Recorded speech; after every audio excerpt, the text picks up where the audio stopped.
in the skies over Jerusalem, and winded downwards its treasured sites in Christianity.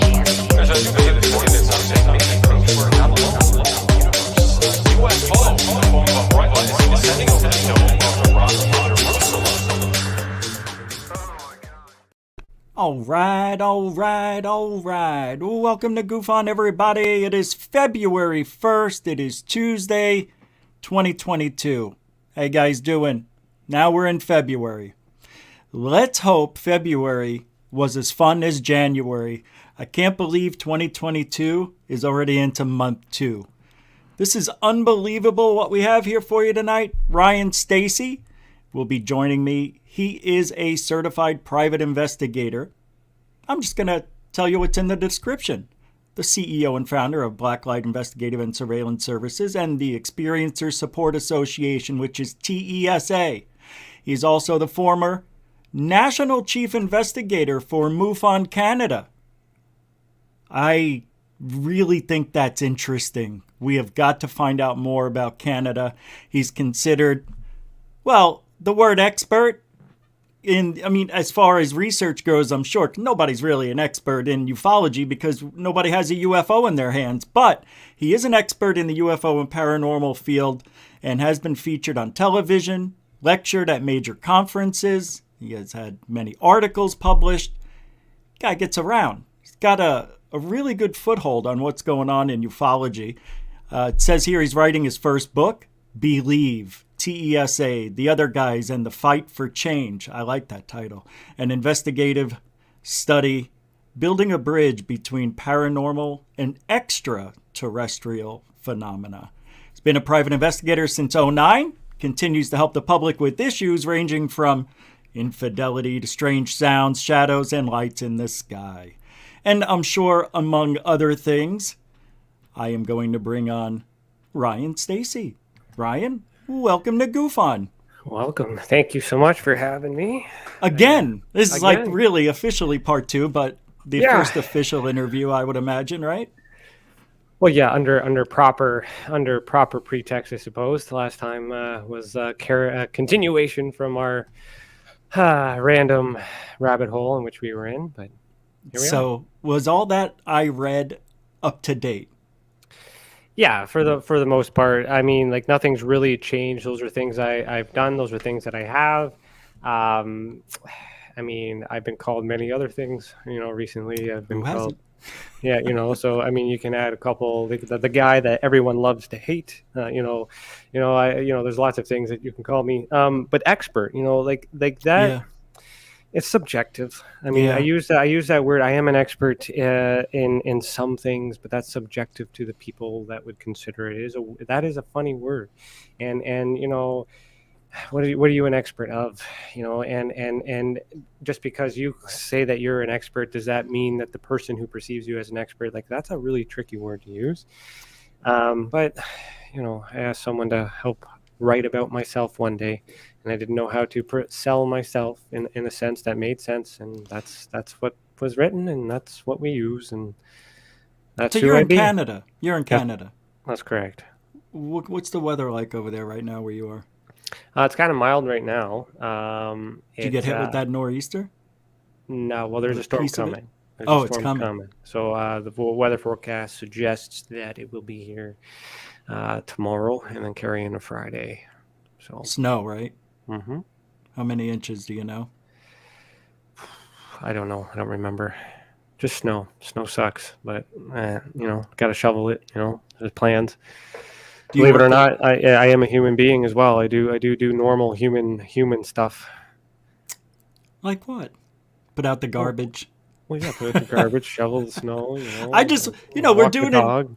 Okay, so you got a dog. What kind of dog do you have? He is a hound and a lab mix. Oh, wow. Yeah. A hound dog. A hound dog, yeah. Ain't nothing but. Mm-hmm. What kind of music do you listen to? Music. I stem from a Blink-182 influence. I mean, now, get out of here, really? Oh yeah, but I also liked Rise Against and Yeah. Those were my main influences. I used to play guitar and I used to sing in a band. No way. Oh yeah, Really? there's many things I used to do back in the day. I mean, jeez. That's amazing. I could see Yeah, you doing that. Yeah. yeah. I haven't done that in a while, and you know what? Look, it's nice to be human. Do you Nice to be like? normal. Yeah, it is. I love doing normal stuff. Yeah, I I got like that that. Oculus and I've been trying that out here and there. It's unbelievable. I love it. I got Mhm. sick, nauseous on the roller coaster ride. Really? Yeah, it made me nauseous. It says if you feel some sort of discomfort, look at this spot, and it works. I kept looking at that spot close up. Um, yeah, I know. I've tried that face your fear kind of scenario game thing. You know, there's like I don't know, clowns and stuff that's kind of spooky. Yeah, And yeah. then there's like I don't know, like spiders and stuff. I don't like spiders. I hate all bugs. They just Hate move them. too fast for the brain to process, and it's like, you know, where to go. But, you know, I just don't want to get bit. I don't want to get an infection. You know, who wants to die that way? it Get could be sick. Spider-Man though. Could. There's It a would have to chance. be radioactive, right? But yeah, but how do you know if the spider that's in your house didn't, you know, enter the house with radioactivity? When we were kids, when Star Wars came out, I was about, I don't know, 13, 14, and I actually tried using the Force. Tried moving stuff with my mind. Never worked, though. You ever try that? You can say it here. Well, I haven't professionally like actively tried to move things, but I mean, what is the force? The force is consciousness, is it not? It's not so subliminally, you know, what that is all about? Moving energy, kinetic energy, psi. It's everything around you. No, it is. It's everything. It's in that rock, Mm-hmm. the Mm-hmm. trees. You know, it's everywhere. It's the energy that binds us together. That's right. He's coming out. It is, though. And that's what I thought when I was younger growing up, that we may be able to move things with our mind. And it never, ever worked. Now, you know, sometimes when I got mad, the fire alarm, the smoke detector went off when I walked by it, yelled at my dad, I'm coming. And it went, eh. I Mm-hmm. walked by the next one. He goes, where are you? I go, I'm right here. Eh. And the other one went off. That was kind of cool. You never know. Do you think we can give off an energy like that? Like well, we emit Like energy. telekinesis. Do you think Yeah, we can? yeah. I know we emit it. Well, it's definitely possible. Like in my, so I do Really? study. Well, I believe it to be possible. And the reason why I believe that to be possible is because I do investigate all things paranormal, so what's called the ultra spectrum, and we do occasionally get experiencer reports in which objects are manipulated, and the suggestive item of what those objects or the responsible for that would be, you know, telekinesis or um, what's the other word, poltergeist activity and things Yeah. like that, yeah, as an explanation. A lot of people assume right off the get-go that it may be like poltergeist. I really like poltergeist as an example because these are like doors that are opening, these are noises, these are knocks, these are physical things that are spooky to begin with, and the pretext or the assumption right away is that it's paranormal, it's a ghost, something else is causing that. And I started to think, you know, in terms of evidence and suspects that are available at the time. We can't really prove definitively if a ghost exists or not in that moment, but what we can prove in that moment is that that person, that host, was there in the time. And there are studies that suggest that when we're emotional, we can emit energy. Mm. And sometimes it can be shown through investigations that the energy um, that is emitted is from us, which is and the result that we saw is these objects moving, but we're not thinking about ourselves. We're thinking it must be something else because of what we're told and how we're raised and what we understand. And I just started thinking, you know, what if it's us? And so with that, that's why I think it's possible that we can do it, because it's the only thing that we can study right now. If we can study ourselves and move objects, well, that's what's available. We don't have ghosts and aliens to study that we can at this level. Maybe the government does, but we don't. Excuse me.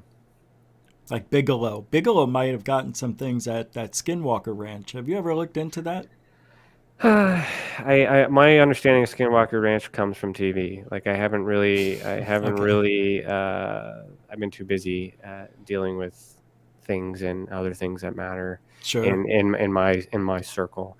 For context, my cream of my crop, my priority and focus is experiencer reports. So anyone who has experienced UFO, paranormal, paracryptid zoology, so paracryptids or cryptids, so monsters, residual energy, crop circles. They essentially can report anything, and then what we do is we work with the experiencer to try to make sure that we have all the available evidence in order to conclude. Of course, we work with the experiencer to try to understand if what they think has happened is what actually happened. So I spend a lot of time working with the people privately.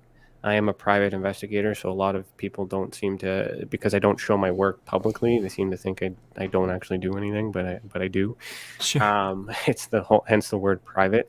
Um, and anyway, so that's where I focus most of my time is on the people that do report to us, that do request our services, that do have a need and are not attached to social media, that are not involved in that are just focusing on themselves, focusing on developing themselves, focusing on trying to understand in their own reality. Um, what is really happening to them in that instance.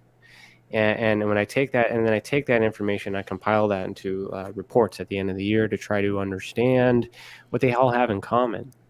Whether we believe them or not, some of that stuff doesn't really matter to in terms of understanding the event. Credibility is important to a certain extent if you're trying to disprove or it depends on the questions you're trying to answer. So my focus is to try to give every experiencer the opportunity to be heard, every opportunity to be understood, and at the same time try to land in a balanced spot where we can accept what they think it might be, accept what I think it might be, and then agree to be somewhere in the middle. And whether that's something we could identify together, or that might be something we both don't know what it could be, and then we just agree that it's unknown, and then we move on until we find somebody else who may have reported something else, and then we do what's called a compare and contrast, and then we link people up with other people privately in social groups and things like that so they can learn from each other, and I can learn and our team can learn, because we really just want to understand what's happening. And you're not going to understand what's really happening out by looking out there. You need to focus on the people, because it's the people that are experiencing these it's the people that are affected by what is going on in social media. And so a lot of my work has been in the shadows, working with people that are with lack of a better word, normally victimized by expressing themselves in a social atmosphere. So it doesn't have to do with their childhood. You're thinking? I mean, Well, not, it's so I'm speaking generally. I okay. mean, and I don't have a case file in front of me, and I certainly don't have an experiencer case to present Right. at It's this just your moment. experience and what you've learned over the years. Yeah. Yeah, so every case is different. Yeah. The rules of the game have to be established. Essentially, I need to determine what question it is I'm trying to answer, so that will determine the investigation process. And I mean, sometimes the childhood matters, but I mean, The reason I bring that up because it always seems to start in the childhood, well, five, there is six there years old. is that link. So let me get into what's kind of lead into is another problem is this thing called speculation and assumption and projection. People don't actually investigate. They just make a decision, and then they kind of move on, and then and they express that as true fact. Hmm. I mean, so there's association of facts and things like that. So we try to avoid that. So when an experiencer reports to the Experiencer Support Association, TESA, they are greeted with a reporting system that allows them to report a single event, but then they can also report multiple events. You like to encourage them to report the most significant event that brought you to the reporting system in the first place. To get used to the system, understand the questions that are asked, make sure you're comfortable and you get everything in there. But then we also want to, before we start the investigation, we want to encourage you to report every single thing that you within that ultra spectrum that's happened in your life.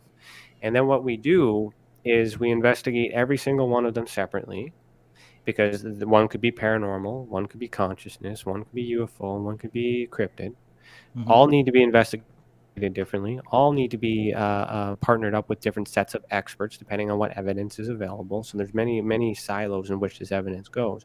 But at the end, like say five reports were done in that way. 3 of them we were able to identify. One of them, or no, that's a bad example. Say one of them we were able to identify, and 2 of them were inconclusive, and then I got 3 that are unknown.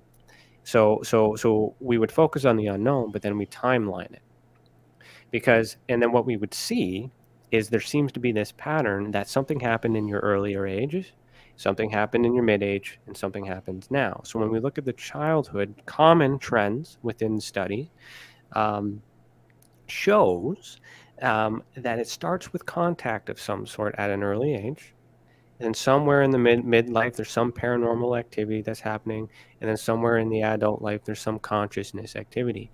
But have you found out it's different forms of paranormal activity, like a UFO, a visitation, or many different variables depending. Okay, so it's not always UFO, UFO, UFO. No, but what I'm trying to show is that in their mind is they're only thinking of these silos. They're only thinking UFO. They're only thinking paranormal. They're only thinking consciousness. They're not thinking about linking it. And when and then when we link only the ones that we can't rule out, so our best evidence, if you will, 9 times out of 10, it starts with some sort of visitation, contact, and then paranormal activity, and then conscious, and then like meditation, astral travel, all that other stuff later on. So what I'm suggesting through that research, that it's possible that the contact was deliberate. And then over on, we think it's paranormal activity. So there's that poltergeist example. And then later on, we see this meditation or intentional contact where we're able to do a CE5 or something like that. And then now we can start to realize that perhaps that index event is what created the opportunity for the human to evolve over this time, which is why they're experiencing consciousness now. So you got to look at the entire life of the experiencer and all the experiences in which they had and map those to get a true reading of them as an experiencer. Interesting. And when we watch the TV shows, because I know it sounds like you hate these TV shows like me, but they don't ever delve into their past. They only talk about what's happening to them now. I would like to see what you're talking about, a show like that. Have you ever thought about, well, I know you were still finishing up, but you ever thought about doing something like that? Yeah. Well, their TV shows on their own are difficult because understanding the industry, they're within a time frame. They got to make it entertaining. That's why we have a bunch of these YouTube channels that piggyback off of information in order to just ride the wave, because it's entertainment, and I mean and to fit into those confinements or constrictions, it's got to be entertainment, entertaining, so people watch, and sure, so I could watch make it entertaining and see the advertisement. But when you make it entertaining, it's you run the risk of it not being taken serious. And to do it properly, science is boring. How do you to show you, like, here, this is a report that I've done. It's called the Canadian Current Event Survey. You can find that on Amazon. But like the data set, that's boring. But that's the data that explains why I conclude to the things that I have, and the rest of the book is just showing my work. See, I don't think it has to be boring, though. You could show stats and make it exciting, and talk about why they got the stats and all the different types of stats. It could be an interesting topic. And we're looking for ways to express that and show that and communicate it in a safe way too. The study that I have, I'll be completely honest, is a 3-year study. I am currently working with the first 2 years, 2019, 2020. There's 134 cases. 30 of them are unknowns. So that just simply means that I am unable to conclude. That doesn't mean that someone else couldn't solve it. I'm Yeah. sure someone else could, but it's just these are the 30 ones that have enough evidence to suggest something else that is unusual, which I want to present to others to get their opinion on. That's a I good still number. have. It's a good It is a fair percentage. bit. Yeah. Well, yeah, and so yeah, I guess a third, 20. quarter, 25%. Yeah. I guess ish. So I still have 2021 to do, and I believe my count for the year is 80. So 134 plus 80, whatever that is, 200 and some odd. So that will be once I complete those cases, then I'll have that full 3-year study to compare and contrast. And hopefully I'll have, out of that 80, maybe 5 or 6, if I'm lucky, that are unknown, and be able to.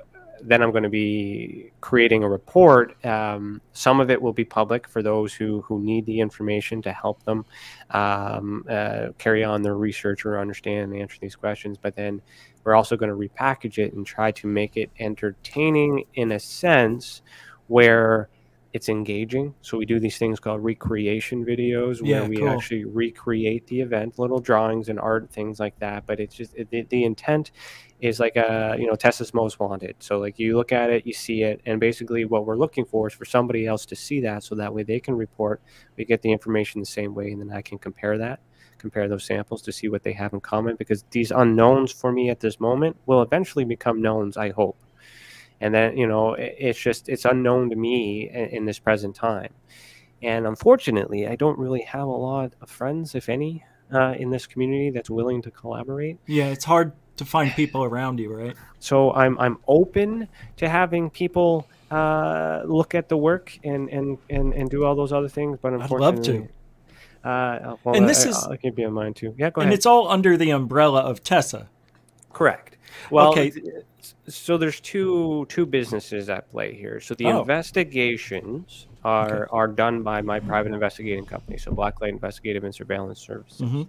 That is explained when you make the reports and things like that too. TESA is a media broadcast company.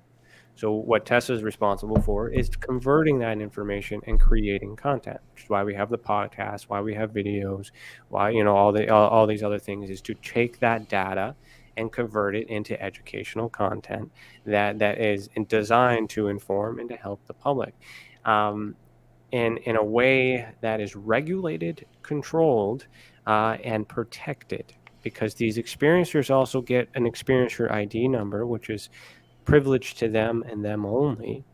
And then they can see the report, they know their number, and they'll be able to look at it, and they'll be able to compare themselves to That's other cool. experiencers and stay anonymous.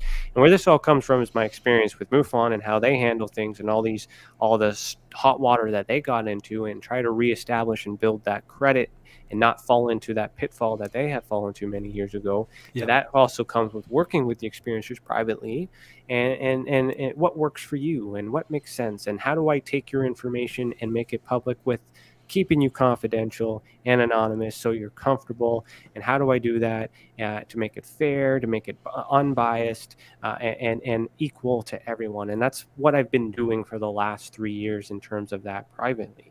The stuff that we're seeing in social media recently and all this other this witch hunt that I'm involved in at the moment, like I do want to take I'll take the example, take the minute here to say that the Who's Lou documentary.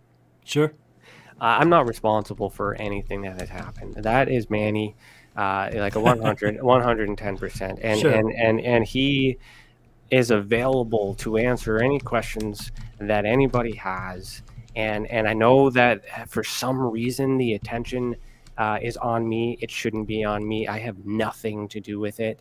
And I've been trying my best to deflect it and to die it all down, but for some reason people really got a hard on because this private investigator was associated to that. And all I really did, to be completely honest, is I just reviewed it and make sure that he wasn't everything was done within good faith, and his intentions were pure. And good luck, have fun, and then and we'll see what happens. And then months passed and I forgot about it, and then things happened. And I'm in the hot seat. I shouldn't be in the hot seat. What are they saying about you? Well, it's just I don't want to take the attention away from Manny. This is Manny's mission. This is Manny's questions that he needs answered, and this is his research. This is his work. I know, but you're getting hit too. What I suspect is the reason why I'm getting hit is because of the idea of having a private investigator, associated in this in this stuff, because there's fear. You don't know what I know. You don't know what I don't know. You don't know what I've already collected. You don't know what part of the plan this stage is in. You don't know that. All you know in this moment when you heard this is that you talked to me at some point within the last 5 years, and everybody is just simply reevaluating whether or not I was talking to you genuinely like this, or you were part of said investigation. Everyone is just on edge right now. That part, you deal with me on that separately. This video in which that Manny has put out, focus and direct everything to him. Let him have the opportunity to explain his side and his reasons for why he did what he did. No, I know that. Yeah, I'll explain. I'm just speaking because because I got dragged into it, and I just wanted to be clear that this ain't my ride. I mean, I'm neutral. Eventually, I will pick a side, but right now, the evidence that I see on either side is that there are people fighting with each other for no goddamn reason. And I'm trying, and this is the thing when I do this work with these experiencers privately, is they're afraid to express this publicly because of all this crap. So we do this privately to support them, so we can put the message out there privately, so that way they can sit down and know, hey, that's my case. That's cool. Hey, that's me. That's going to sit home protected. I take the heat. Yeah. I take the hit. I can deal with it because I have these experiencers. I have these people behind me that are counting on me to stand up for them, because there's bullies. These are and there is that possibility of giving this information out to other agencies and have that not being shared. But some people trust me, some people don't. But those who do trust me for the right reasons and under that. And the only way you're really going to get to know me is by making a freaking report, and I'm not on anybody's side. I'm nobody's friend, but I'm nobody's enemy, but I want to be everybody's friend. And I'm making no, like, what is it? What's the saying? A wise king never pushes for war, but is always prepared for one. So I stress that with everything that people are thinking right now. My obligation is to protect the people, and in order to protect the people, I need to understand why the people are the way that they are, which is why the podcast, believe it or not, is not a podcast. It's an interrogation. What? It's a video testimony with a private investigator. If you haven't figured that one out yet, you guys, so everything that I have has already been documented. When you first mentioned you were a private investigator to me, I said in my mind, oh, he's already checked me out. Well, nobody's up until that's now, what everybody thinks, though. But they're now realizing, like, oh, it's legitimate. But that's not me. It's that just deal with that. Deal with me separately and privately, but like deal with, give Manny a chance to defend himself. I want to thank the people here for super chat and FAP with a $5 one before the $10 one, where he said take it upside down to the face. A goosh. That's funny, actually. Thank you. Ryan is spot on there. Area 503 says the so-called critics of my work have made zero efforts to contact me directly. That's interesting. Thanks, Manny. And thanks, guys. And I don't know why they're attacking me and not you. They're attacking him, me. We're all getting it. So here, how about this? I didn't even know you. This is how far away from this project is. I didn't even know you were involved in the project. I wasn't. Well, you were mentioned. You were I mentioned. was mentioned because I feel the same way Manny does. We share the Right. same. So how come they're Yeah, not attacking you? How they come they're are. well, okay. All right, good. Oh my Good. God, I can't tell you. I had over. But it's Manny. This is Manny's voice. This is Manny's mission. This is Manny's work. But those who He's believe are associated with it, kind of. right. That's the way these Hmm. immature people think. Yeah, and by association, by simply even having you on my podcast, Rich, you don't even know the shitstorm that happened just because I gave you the opportunity to be heard. Why can't And I the be? What is the? expectation. It's so Well, stupid. it is It stupid, is. and this is why people report to me privately. This is why I do private investigations because they trust me to handle it privately, and because everyone is aware that UFO Twitter and all this other stuff is nothing but a cesspool of a mixed bag of things. There are good in there. There are good. I still play in there, and I pluck a couple Yeah. good stuff out of there when I can. But I can't get the good without enduring the bad, and it's just so bad. I And want to. Yeah, go oh, ahead. go I'm ahead. sorry. No, go ahead. Go ahead. Well, I wanted to talk about your investigations that you've done in the paranormal because you Hmm? said it seems like everybody has the same thing. It starts with maybe contact when they're Hmm. young. So now that they get older, the teenage years, the 20s, they get older. Have you found there is a similarity between most of these people when they get into this for like most of their lives? Are they different? Did they change? Are they more into the astral stuff? Are they trying to, meditate more and contact aliens? Or what are you finding out that's similar So anyway? yeah, no, I understand where your Because I know thoughts. it's a progression and you mature and learn on the way. So So that's why. right now, I've been trying to establish what should be measured in order to determine what the best experiencer could be. So what I mean by that is the next step with this 30 sample. Yeah. If I were to split that 30 off to say 10 is paranormal, 10 is UFO, 10 is consciousness, I would be able to do experiments with these experiencers to try and make said contact. But I wouldn't do that with a bunch of random people at an event. This is a controlled sample that is giving me a high probability of success because I've narrowed it all down.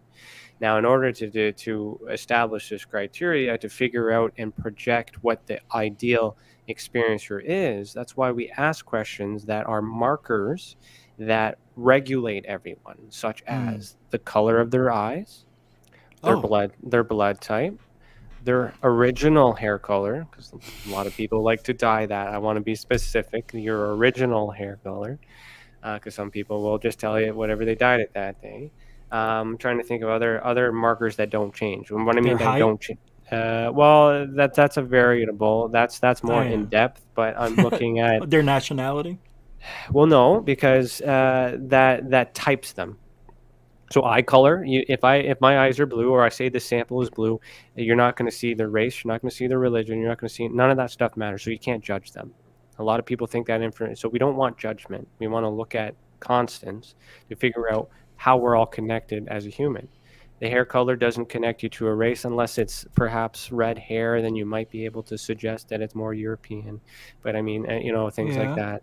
And again, eye color, blood type, things like that. But what I'm seeing, and sex, so whether it's male or female, it's very important to, and then ages and all that other stuff, and Sure. on the experience here. But what I'm looking for and what I'm seeing so far, that the highest is color is blue, so the most common is blue. I think females is the highest. So far, that's been reported. Hmm. I mean, and what reason is that? I don't know. Um,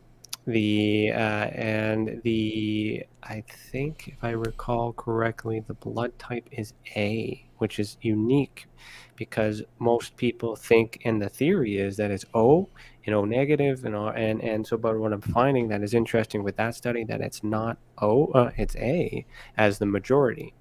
Now you got to take into variance and assuming they're telling the truth and all these other things and it's accurate and blah blah blah. Yeah, Some yeah. people don't know, so not all the information comes in. So once I have all that, then I can predict and suggest what the best experiencer might be. And then we'll do deeper dives with those people. So that's the next step with this study once the study is done, because I also am doing it in such a way that I want to set the example so others can contribute to it. So I've also created what's called the Ultra Spectrum Classification System, which is an evidence-based classification system that is an enhanced version of the Hynek and Vallée classification scale. Oh, cool.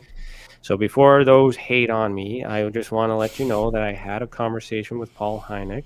I interviewed Paul Hynek, and Paul Hynek has reviewed and seen it, and he considers it robust, and he understands that it'll be difficult for me to pursue this, and he can't really endorse it, but he hasn't told me not to, and the family isn't offended by me pushing forward That's good. by it. So just before you get your panties in a knot there by me shitting on ufology, because the Godfather, who has passed away, and I'm updating his system. I've also included John Keel's work of the super spectrum in his concept, which is why it's called the ultra spectrum, the next level. Now, with that, I'm repackaging the archetypes, and recategorizing it in such a way that other reporting agencies can just give us the information as they understand, as they know, and we'll just clean it up and repackage it, but educate them at the same way. So it's a regulated system. So MUFON could report their best work at the end of the year. You, Rich, could report your work at the best at the end of the year. We'll review it in the same way. We'll just give you the criteria in which we're looking for, and you just make sure you get those markers to add it. And then what we do from there, but I got to set the example first so you know exactly what the expectation is, so you want to contribute. Okay, there's got to be a need to contribute, and so you understand it. So that's what I'm working on right now with this private sample. And once that's public, you guys are going to have lots to talk about, and you won't be able to. You'll understand why I don't care that you hate me, because there's bigger things out there. But with that, with this study and bringing everything together, again, repackaging it. So I'll use this as an example. So we have. What is the difference between an orb, paranormal orb, and a UFO orb? Can you tell the difference by looking at them? Between a paranormal orb and a UFO orb? Yes. You really can't. No. So the reason why one's a UFO orb and one's a paranormal orb or UAP orb is because of that's how they were raised. They think they are on that spectrum of ufology or they're on that spectrum of paranormal, but it still doesn't change the fact that it's a circular object of some sort that is emitting some sort of light or energy, and it's in the sky. So we have that problem with labels. So in order to bring all parties to the table, we've recategorized that. So our category grouping is sensory display, which allows the experiencer to have an experience not only in this physical world where they're able to take pictures, but also maybe be touched by it, maybe to hear it, maybe to smell it, or perhaps maybe it's in their mind. It's a sensory display, because we need to not only understand what's been seen, but we need to also learn what type of method in which this experiencer is able to reach the other side or the ultra spectrum, or to see this space and time where these things may or may not exist. The next category grouping in that would be it would split either into so it would be aerial activity, pardon me, and then that will get split into whether it's a UFO or paranormal. So for me, it would be a UFO, which it would get split into machine or light. So sensory display, aerial activity, machine, or light. So if it's a machine, it would have the characteristics of engineering and anything like that, and it's suggested that it may be a machine. Or it experiences the characteristics of an orb, which therefore may be a light. And then from there, you can decide whether you call that a UFO or a UAP or a paranormal orb. But it doesn't matter what you call it, because it's still either a machine or a light. It's still an air activity in the air, and it's still displayed by some sort of sense that was triggered. And then to do that again with visitation, we separate whether that's physical presence or mental presence, because we don't know how they're contacting us. And a lot of people are expecting it to exist in this world, but it could exist in this world. But how do you prove that? And that's why you work with us as experiencers. We, as people who understand how to get evidence, we can work with you how to take hearsay evidence and work that into from hearsay to circumstantial up to analogical evidence. And then eventually, over time, we get documentative evidence from somewhere else. And then we compare that documentative evidence to your analogical evidence, which reinforces your drawing. So analogical is drawings, essentially. So a drawing is also an important piece of evidence, but a lot of people don't want to use that because it doesn't bring them to the clickbait. It doesn't get them to the top right away. But if you are able to link that drawing with another piece of evidence somewhere else and show and compare the people and the events, all of a sudden that drawing holds merit. But on its own, right? Yeah. And people don't understand the investigative process. And it's a long thing. It takes forever. I can do it. I can bust it out like easy. It's easy for me. No, I know, but to get answers, it takes a long time, and you may not find an answer for 15 years. But you have to determine. This is where we establish motive. So they want it quick and hot. Why? So they get clickbait. Why? So there's ad revenue. So they get paid. I understand that. Right? But the legitimate people, that's what you're working with, it sounds like. More legitimacy and not just, hey, I caught something. But these are people who have had a lifetime of experiences. And they're afraid to come forward, and they don't want to come forward, and they don't have to come forward. But we will come forward on their behalf, and we will show what we have investigated, and we will defend that. We will defend what we know, and we will continue to push for answers on behalf of them. How do they know Yeah, I know, but how do they go to you, though? How do they know they can trust you? What do you tell them? I do things like this, and I let them decide. You just explain everything in detail and let them say, okay, do you want to go with me instead of MUFON? Because MUFON you can't trust. Well, you can. You can. No. Well, it's subjective. I used to work for MUFON too. There are people too. There's their flaws. There's good people, I know, but it's you got to remember it's your experience. You should choose who you want to report it to. I just want TESA to be a choice. If TESA is the best choice for you, then you selected us. But I think you should also report to as many people as possible so that way you have a compare and contrast, and then you can decide which method of investigation is best for you. And not a lot of people do that. Well, no, because they don't think of that.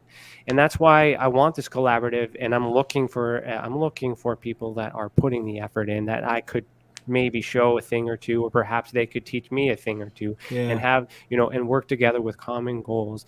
And my I saw there was a question there. I would like to take that question since it was just a comment that you're. Oh, okay. Yeah, we'll get back to it. Okay. No. Yeah. Just I don't mind doing questions at all. I don't want anyone to miss the opportunity to ask me anything. All right. Well, with that being said, real quick, hold that thought. And if anybody has a question, type it in all caps, and then Coral will put it on the screen. Elisa, I believe it was, said.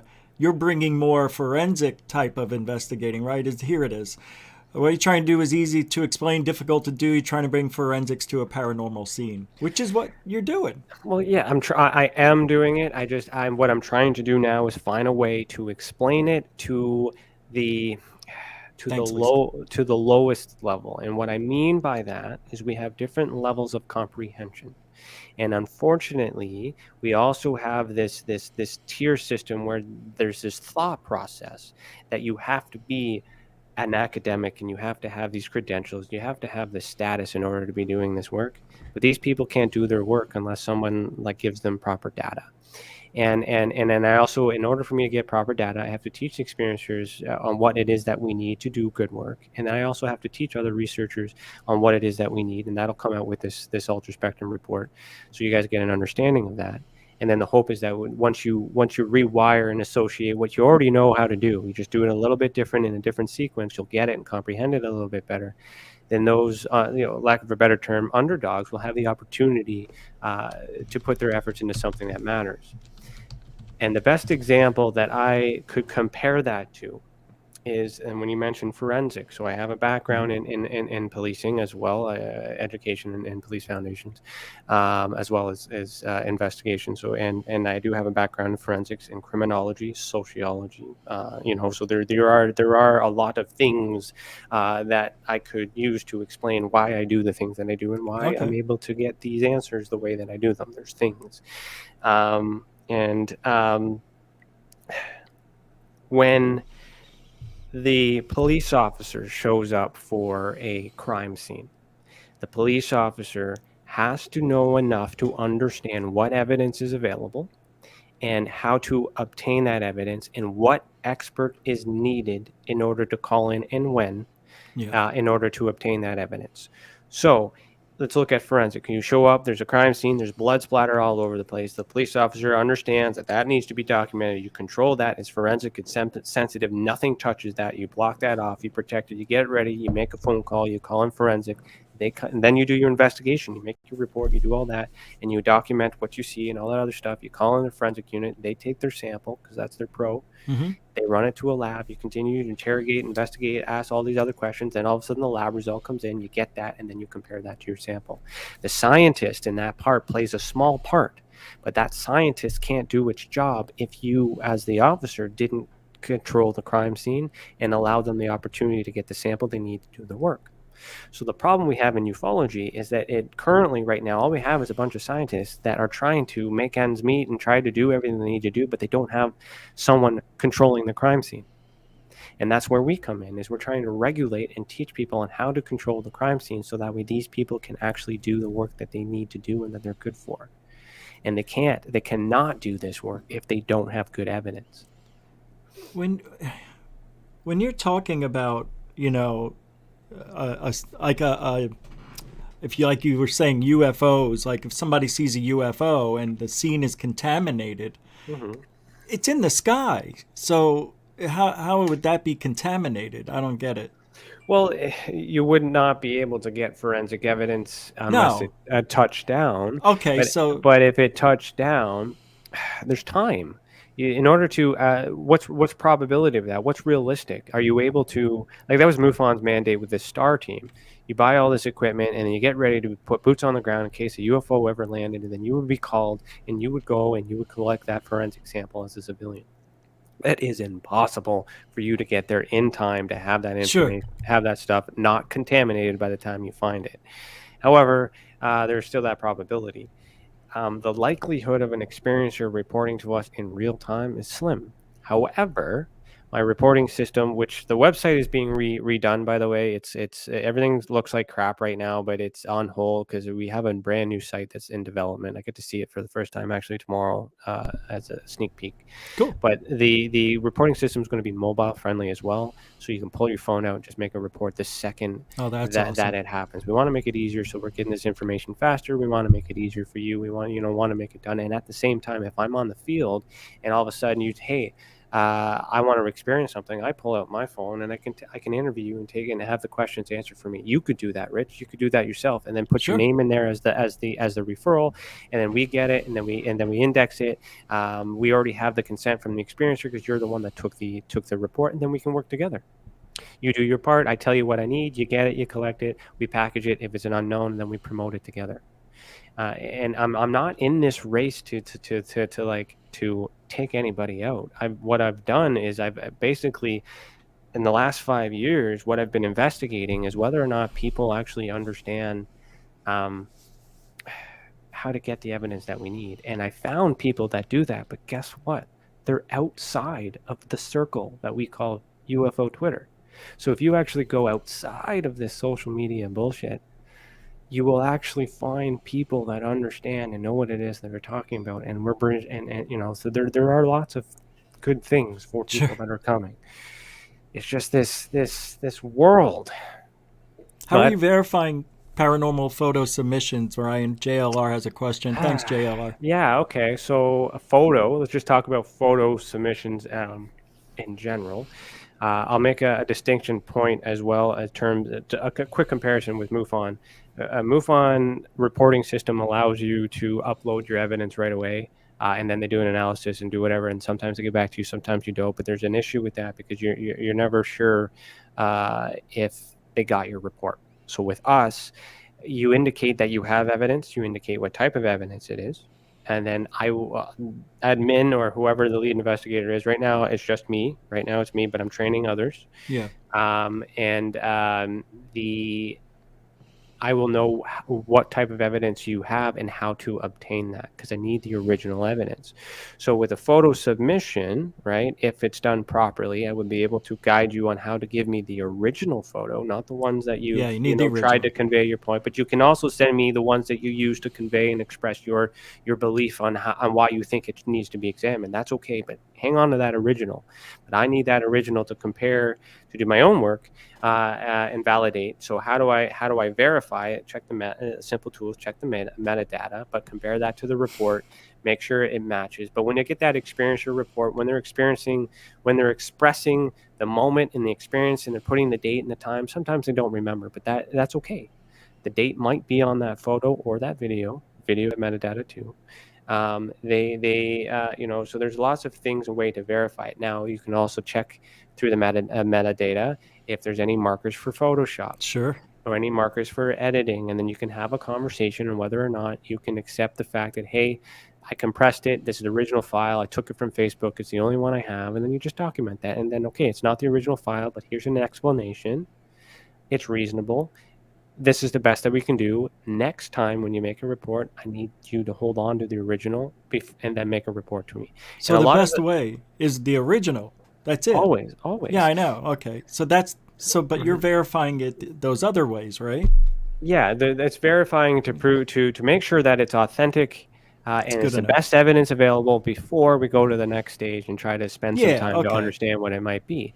Because if I don't have any visual to work with, then I ask you to draw, and then when I ask you to draw right, you might not be able to draw it. So we have people on our team that can draw it for you, sketch artists and things like that. We have these resources to help get the information to make it easy for you. Nice. Some of you guys are actually phenomenal artists. And there's so I get some people detailed and all these other things, and we get some people like me who draw little stick figures and say that circle thing, there it was, all there. And you can but you take that and the report and you do some work, and I explain all that in a report that is also designed to give. So when you make a report, you get a copy of that too, because it's an agreement between us, and you basically put in stone what your expectations are, what you're hoping to get out of it, and things you're concerned about. So then that kind of sets the stage on what we need to do to make you satisfied as the customer. It's free, but I mean you're a client. So once we establish that, you also hold us accountable to make sure we do that. And if we don't do that, you have a copy of that. And you can hold us accountable. It's a receipt. Yeah. It's like a receipt, exactly. But at least it's a journal for you. And sometimes filling it out and completing it is a way to get it off your chest. And and you might have just solved it at the end too, and decide not to hit submit. True. And that's okay too, because maybe you figured it out because my questions are aligned and search such a way to make you think a certain way. Why? To make my job a little bit easier, because I used to do a bunch of unorganized files with MUFON, and less is more. I got quality over quantity, and I got a perfect system that'll really help me get the best of the best.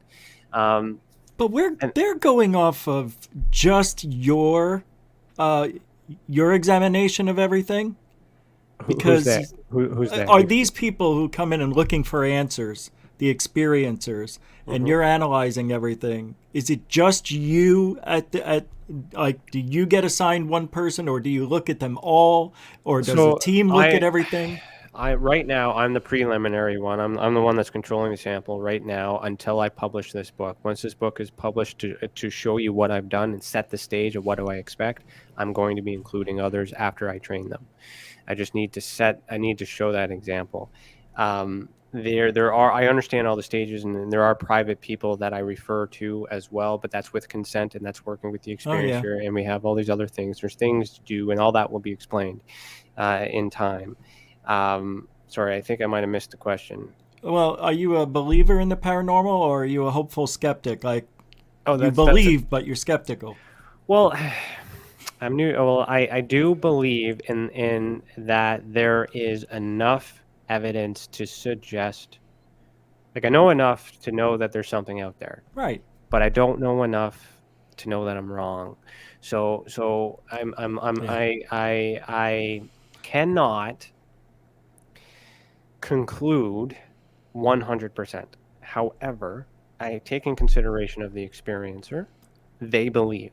Sometimes they have trauma. Sometimes they have PTSD, anxiety that is exhibited with that. Wow. And we have to de-escalate that first. So sometimes we get a report that's kind of in this heightened stage. Then we make a referral to what's called Experiencers Anonymous, which happens every Saturday. You can pop in and share your experience anonymously and just talk off screen, whatever video, whatever you need to do, whatever you're comfortable with, and just get it off your chest. You don't have to make a report, but it just get it out there so you know you're not Yeah. alone. And there's different resources that we have available for those that present that trauma, or at least markers that would indicate that it may or may exist. So once I get all that kind of established, then we put everything together, and then like there's just it's complicated. It does sound complicated, but it's really easy for you. Trust me. It's I investigate many different scenarios, many different leads, many different answers need to be asked, I mean, need to be answered. So, like, I'll give you an example with this whole, like, oh, so you're investigating in the Lou kind of scenario. That is speculative. You do not know the question in which I'm seeking an answer for. And depending on that question in which I'm seeking answer for will determine what type of investigation I have, how long that would take, what I need to do in order to get that. So you don't need, you just know that I'm doing stuff, but you don't know what my plan is. You don't know how attached or your reaction is part of that plan. You don't even know how orchestrated this is, and you might even be, your reaction might actually be predicted. Like, this is deep, and you need to understand, why am I doing that? Because these people are also trying to help experiencers. They're trying. So if I look you for an example, I don't know, I can't endorse any of your work at this present time because I haven't really seen it, I haven't really looked at it, I haven't had time, but I know you help people and I know you try. And your people, I'm not going to take that from you because that's good enough. You're helping those people and you're doing that. But there are some other people, but the experiencers believe you and they carry with you and they accept your conclusion, and if you're wrong, there's accountability for that. So it's difficult, it's hard. However, but there are a lot of people out there that just believe whatever anybody tells them because they're looking for answers. So there's this mess of stuff that I'm also trying to regulate, so that way the experiencer is supported by the best of the best under the association. Right. Hence the Experiencer Support Association. So who meets that criteria? Well, that is a very, very small list, because everyone who I think is capable of doing it is absolutely Looney Tunes, because they don't, Oh no. they let their emotions Yeah. drive them. And that's not their fault. It's because they're hurt, because they're in pain, it's because they want answers, it's because they're picking sides. And if that side is threatened, they're not defending the side. They're defending their association with it, because they're worried that their choice was wrong just by suggesting it. And there's experiencers listening, there's people watching, they want to have the answers, but they don't really know who to trust. And I'm not trying to say you should trust me over anything else. I'm just saying, I'm letting you know that this is available to you, and if that's the best thing for you, then let's try it. But if it's not, then find something else. Or you know what you need, you know what level it is, you know what's good enough for you. And let's not forget that I would not be sitting here, and neither would Rich, in this present moment, if it wasn't for the attention in which you guys are giving us. If you didn't acknowledge us, if you didn't give us the opportunity to find something for you, or that reason, we wouldn't be here. I would not be able to talk about investigations Why am I? if you guys didn't report to me. And I just want to make that True. clear, that you are directly responsible for the result that it's giving. It's your report. You should have a choice of who you report it to. And if you choose TESA, I would like you to also choose other places too to get a consensus, but there are people that also report to us, and there's a third party involvement question to ask. Did you report somewhere else? And they tell us, and sometimes we get other agencies, and what that does is it gives us legal grounds to approach them and say, hey, your client is now our client. Can you share your investigation? Yes or no? Because then they say no for whatever reasons. Then we direct the experiencer to go, hey, go obtain that information. It's yours. Yeah. Once you get it, give it to me, and then we'll compare it. And That's then when we do that, everyone's losing their mind because I get to see how bad they did it, and they already Right. know it's bad because that's why they're here and that's why they're referring and they're mentioning it. Well, So we also have a very good assessment by the people on those who are trying that have also failed. But it's not but they're still trying. Even though these people Yeah, are I know. fighting with each other and all this stuff, there's that intent, that effort. They're trying. And it's risky, but I love that you're trying. And even the ones who are fighting on either side, you're fighting Right. for something you believe in. What I don't want is you fighting with each other. There is a couple of questions. The first one, and you will do this again at the end. Sure. Where can people send their sightings to? What's the address or the website or channel? So right now, if you go to www.tesacan.org, so TESACAN.org. I'll put all the links in the description, by the way. I forgot to do that. Yeah. You'll find it. It'll say submit a report. You'll find that it again, this is a master system. This website's being redone. So, I mean, if there's any issues, you can just, excuse me, the email address is admin@tesacan.org. It's on the bottom of the website. Just email any issues and someone will help you.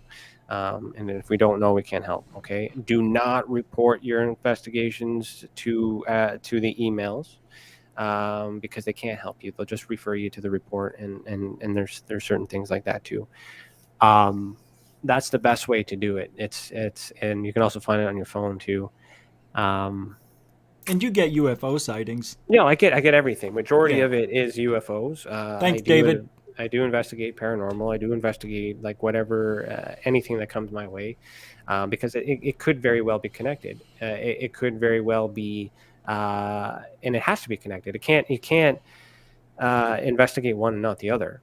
That's why you know that, like our last conversation, that flat Earth stuff. Like, I mean, like, to be completely honest, that's like a part of that is strategy to piss people off because I want to see how people react. Yeah. But it's still come to the same point. Ufology and pro Lou or against Lou, flat Earth, globe Earth. It doesn't matter. You got enough people on either side with enough evidence to convey their point, and they're both trying to be heard, and they both could be right, they both could be wrong. But there's only one truth. So me dabbling into that side doesn't mean I think the Earth is flat. It just means I'm giving them a chance to be heard so we can understand their point, and I learn something about that so we can understand why they fight so hard. And I shit you not. If you want to know, for you ufologists out there, especially those conspiracy theorists who think the moon landing is a hoax, if there's anybody in the world that could give you information to conclude that is a hoax, talk to someone who believes in the flat Earth. That is their focus, because they think that they're responsible for lying, and that's what they drive to. It doesn't matter the shape of the Earth; it really doesn't matter. But what they're fighting for is the belief that they're being lied to, and that's what ufology is about. The fight is because they believe that we're being lied to. And if you are able to work together and just forget the label and band together, we will be able to achieve more. And that's why I approach these different audiences. This is why I remain biased. That's why I popped in on the pro Lou side to give them an opportunity to express themselves. That's why I'm here, to give the opportunity to express myself. In the future, Manny will be on our podcast, so he has the opportunity to express himself and my involvement, and we're going to hash that out. So it's just a full rounded understandings for those who are following me in all of this. You're going to get a real rounded picture of the reality of what one single person is going through, or all of us are going through, all because we were expressing an alternative theory when the other ones can't be concluded and confirmed as well.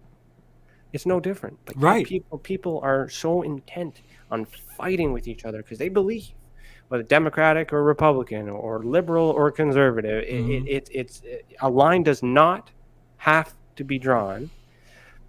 You can have unity, but you need to understand both sides. And that's why this kind of blew up, because when I associated myself with this other side, intentionally, of course, it became a quick realization that they thought I was 100% on that side, where they're not really understanding that I'm on everyone's side.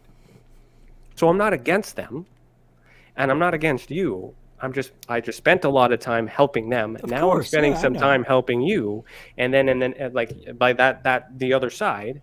Yeah. And then what I hope for is that my following, my influence, is a well balanced, understood, mature, neutral understanding, because that's the point and that's the line that I choose to be on. That's the path. That's the only path. Until now, I can go either side, you know, when there's more evidence. Yeah. At the moment, there's not enough evidence to pick a side, but I still believe in either possibility. And, we need more evidence. And Since that's we why, broached the Lou topic here, I want to yeah, ask you something. yeah, sure. First of all, yes or no? Are you planning an app for reporting? I'm making an app. Nathan, thank you. Yeah, so my request, and the way it currently is set up, is it's if the website is mobile friendly, the reporting system, i.e., should be mobile friendly.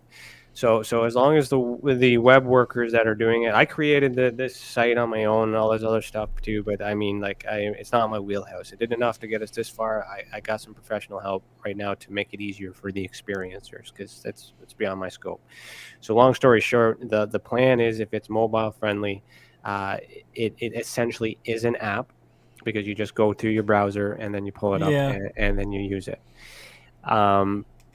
I can make it into an app if required, But you don't really um, have to. but I don't really have to, unless an app is required for those who don't have data. But you do need data to make the support, Yeah. make the report. So you'd have to go. It might be in a sense where you can report it and then go connect to Wi-Fi and then hit submit. Like, we'll work the kinks out, as it comes. But what's important is to make it easy and acceptable, so that way you guys aren't frustrated, and you enjoy the process. And you might be encouraged to, all of a sudden you had a nightmare in the middle of the night and you saw something, you pull up your phone and you're Yeah. like, I got to report this, and then done, go back to bed, wake up in the morning, hey, we got it, thanks, we'll look into it. That's if we make it easier for you to report and give you a copy of it, even if we don't get back to you, you got a copy. you got a copy of it. I'm sorry, your cat my had a cat, Post-it yeah. stuck on its foot, and it was trying to shake it off. What Post-it is it? It was a blue one. It was stuck to its foot. Two Okay, I got parts it, I here. got it. I'm going to read this, and then I'm going to go to Truth Seeker's answer to that, and you tell me if it's right. So do you think the group at Uncle Fessler's show understood what you were saying? Didn't seem like it. And Truth Seeker says, no, they took it as a win that Ryan was on their side, and that's garbage. Okay, What are they talking about? The Lou. Well, let's break that down. Go back to the first one, please. All right, the first one's this. So do you think that the group you said Uncle Fessler, is that what you said? Uncle Fistler. Okay. Sorry, I just no, can't it's okay. stand it. I understand. I just want to make sure I heard you correctly. Group at Fessler's show understood what you were saying. It didn't seem like it. Well, I don't know if they understood what I was saying. I don't know About Lou? What does she mean? Because I didn't see that. I don't watch that show. My intent on that was to simply answer for myself, because they started talking about me. So I just wanted to put myself in there, caught them off guard. They weren't prepared. And if you notice at the very beginning, that was them texting everyone. There was that little fumble and a delay. That was intentional, because they wanted to get everybody in the chat to let them know that I was going to show up. And then everybody showed up, and then I was there. That was predicted. That was calculated. I added that to my report beforehand, predicted it 110%. These people are so predictable that I was able to project that. Sure. Now, their opinion is valid because remember, this is pro Lou. And from a pro Lou perspective, This is alternative information that is hard to process and it hurts. So in the moment, do they get it? Probably not, because they're very defensive in this moment. I mean, there's a special guest on, later on today that may be Lou. If it's Lou, then we get an explanation from Lou. Who knows? I doubt But it. you never know. It's possible. It'd be good. It'd be good to hear his Oh, opinion that'd be on great. it. That'd be great, and then we can kind of end it right there. But yeah. So what was Cambion's He question? said basically, let me pull it back up here. So I don't think they said- didn't know my intent on being there. They kind of get an idea now, and I intentionally caught them off guard, and they weren't prepared for it. And He said they thought you was a took bust. their side, and that's garbage. They Well, took it as a win. Well, so that's how they perceived it. But you got to understand my perspective. What I went into was a situation in which de-escalation was necessary. So what I went in is I provided a de-escalative service in that moment in order to balance the emotions, which are justified from their perspective, from their belief, from how they interpreted the information. Their focus is on the personal attack, but there's still 2.5 hours of information that other people could focus on. But right now they're focusing on the personal stuff because that's what's important to them, and there is justification for them to focus on that point. That's what matters to them, and that's what they're fighting for. But there's more information in there. However, you got to let them work through that, and you got to let them sit through this. If they're watching this right now, then they got that understanding, and then you do what you got to do, make a silly little video and put stuff in my hands, do the things that you do, and show everybody how immature you guys are, and we'll go from there. But they do that as a way to express themselves. It's just strange. They're not the only ones who do this. Other people do it, and I'm trying to understand why there's a need to do it that way. There are a lot of comedians out there that try to add humor and things. It's their way of expression. I don't fault them for that. Sure. But again, I went into that to de-escalate on purpose, to catch them off guard, to leave them no room to prepare. Because the reason why I wanted them to have no room to prepare is because I wanted to get a genuine feeling of who they were. Because I could, if I was prepped, geez, I wasn't prepped either. I just went into that hole. Yeah, of course, I'm real emotions. all flippy floppy and do what I had. But I have to also accept and validate their opinion in that moment. I wasn't there to change their thought, because that is pro Lou. This is not pro Lou. However, you guys do appear to me to accept facts that would benefit Lou. Sure. If they were presented. Sure. That is beneficial to me, because there's the acceptance of the other side, even though there may not be enough evidence to give you the answer in which you guys are looking for on that side. So picking a side is one thing, but being able and willing to go to the other side is another thing, and I'm not seeing that with that behavior. I don't see the option, or I don't feel that they're willing to accept the alternative theory. That doesn't mean they won't. That doesn't mean they can't. It just means that and we don't know what evidence they have to present themselves. Everyone has to be in the same room, and I'd be willing to facilitate an event where I could bring both sides together and mediate. I'm more than happy to do that for anyone. But you got to be willing. It's my house, my rules, and I will do fair by you guys. I swear to God. And I think we should hear, both sides in arguments, and then I can simply go from there and be like, that's not factual, that's speculation, this is evidence, let's carry on, continue. But the movie wasn't an opinion piece, really. It was public. You can get all this stuff from the public. It's all public. What do you call it? Yeah, everything he had. I didn't give him anything. He already had it all. It's just and it's public information. That's it. He obtained it. He has explained his reasons for obtaining it. He has explained his reasons why all the evidence was lined up in the way to convey his point. Other attacks that I see is his attacks on his movie abilities to create a movie. Like, that's fine. I'm not a perfect videographer either, but you're not attacking the work. You're just attacking the Right. person and the result. That's a scapegoat, by the way. The focus on the message, and it can be a little slow to get to, but you make it to the end. The point is there, and I understand where he's coming from. So, I mean, the guy has lined up facts to convey the point for the questions that he has as a citizen, and which he's entitled to express. He is taking ownership. He's taking accountability. He is willing to take responsibility for everything that comes his way. So Yeah. stop attacking me. If you want to attack someone, I encourage you not to attack. But if you need to communicate to someone, communicate to him. Like, he's the one that can answer this stuff for you. But it's his view, it's his point. But here's the thing: I look at the comments on the Fessler side. There's negative stuff, of course, because that's the audience. That's the type of people that like that. I look at the comments on this side, and it's positive.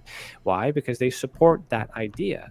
So is Manny really a bad guy when there's other people, who are thinking the same way and doing that? Well, then you really got to look at the evidence. You got to break it all down. You got to find something specific and then challenge it. But don't challenge me. Challenge him, because Right. he's the one who did the work. He's the one that is prepared for this battle. I mean, I'm not representing him. I'm not his lawyer. I'm just explaining to him the process, how it would work, and I outlined the possibilities of things that could happen. And the one thing I didn't predict is that I would take the fucking hit for it. But I think I they missed that thought. one. I know, but I think they thought you were on their side and thought like they did. Maybe that's why they were so Well, butthurt. that's what I'm trying to clear up. I'm on everyone's side. So the expectation was, because I've been helping everybody on that side, and then all of a sudden I appear on this side, there's that thought There you go. that perhaps I was undercover over there. You're a PI. I understand that. This is fear that we're experiencing right now. I get That's that. weird. I'm sorry, but I mean, don't trust that I'm looking for the answers. Trust that I'm on everybody's side. But if you and there are people that are on that other side that may choose not to associate with me anymore because they can't be certain. And that's okay. I understand that. I'm in this for the people. There's people watching. I got people liking me right now on my page. There's people who's understanding and that's where I'm meant to be. These are radio people that are and in this industry. I mean, if I could speak very bluntly here, please, and generally, these are people that are in the industry designed to carry the message. If you don't carry my message, I don't care. You're carrying my message. Other people are carrying the message. I'm doing work. So that's important to me, is if you're going to carry my message, because the people that are listening to this need to hear this. And if it's good enough for them, they will follow me. And if you're going to, that's other than that, I have no use for that. And that's why, and I could defend Lou in that sense, why he may not want to engage when it's evident that people are aggressive and people are wanting to contact and cause harm and do stuff like that. I get that. Why would anybody want to subject to that? If I could defend Lou in this moment, I understand that totally. But I have seen him in sometimes where he's accepted fair journalism, and he's like Dave Scott, on Spaced Out Radio. Yeah. I got to hand it to him. When he interviews Lou, he does go on either sides. He is pro Lou, and he's entitled to his opinion, but that doesn't mean he's wrong. And it's just, I'm not on anybody's side because I want to understand the truth, and I can't pick a side, because if I'm aligned with something, then I'm not quite sure that there's enough information to be confirmed to pick a side. And if you guys really want me to pick a side, I need to talk to Lou directly. Yeah. To answer what would you ask him? I don't know, but if that matters to him, if my influence, if my message is so important to him, he will talk to me. But if he doesn't talk to you, move on. Let's take that energy. It's over. take that energy and put it into something that helps, because the drive is there, the energy is there, the intent is there. You got the fight, but what are you fighting for? Are you Well, fighting, or are you defending? see, Or are you protecting? Are you scared, or they're are you pretending. heroic?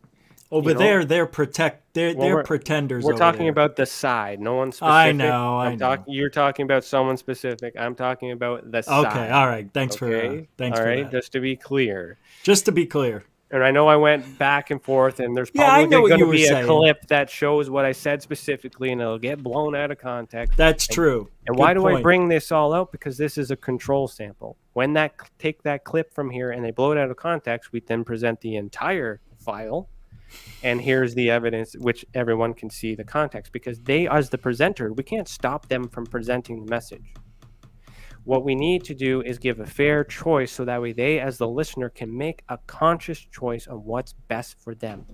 They can follow Lou. Who cares? They cannot follow Lou. Who cares? But they should be in the middle, and they should at least know what it is and why it is that they're following them, and to reestablish whether or not they're following the right person to establish their goals and their needs. There's other influencers in this. There's other people that do things for many other things. You can insert another person here and apply the same scenario. But the experiencer decides who they follow. And if they're following someone because someone else tells them to follow, question that. And if it's not something you like, step away from it, but you don't need to attack.